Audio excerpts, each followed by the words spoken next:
We're here with IRFU Chief Executive Philip Browne. Philip, you might just outline to us today the reasons for this new refinements to the recruitment and player succession policy for the IRFU.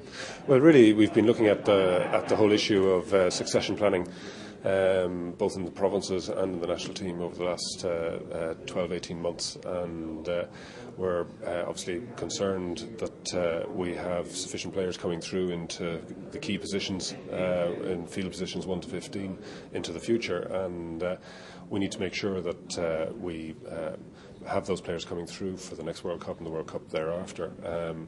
Part and parcel of that is obviously looking at the positions that are taken up by our international player or our foreign players.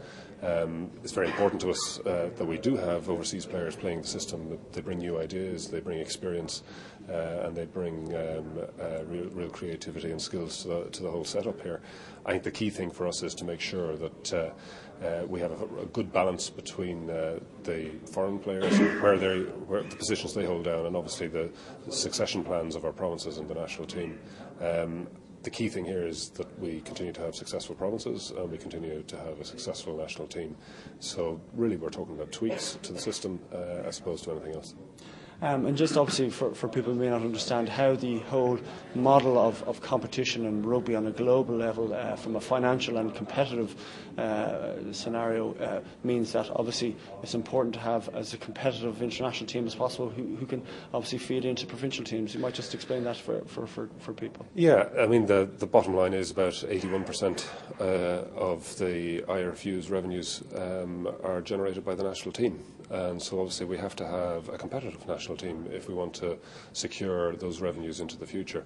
At the end of the day, those monies are by and large used to subvent both the domestic game, that's the club and schools game, and they're obviously used to subvent and subsidise the professional teams in Ulster, Munster, Leinster and Connacht.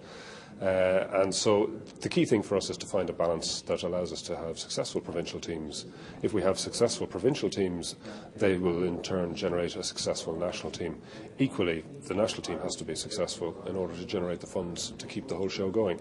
So it's all about balance. It's all about making sure that we have sufficient Irish eligible players coming through for the national team to select from. And obviously the foreign players are a very important element in the whole thing, and it's to make sure that we have a good balance between where the foreign players play in terms of their positions and the positions that we need to really bring Irish players through into.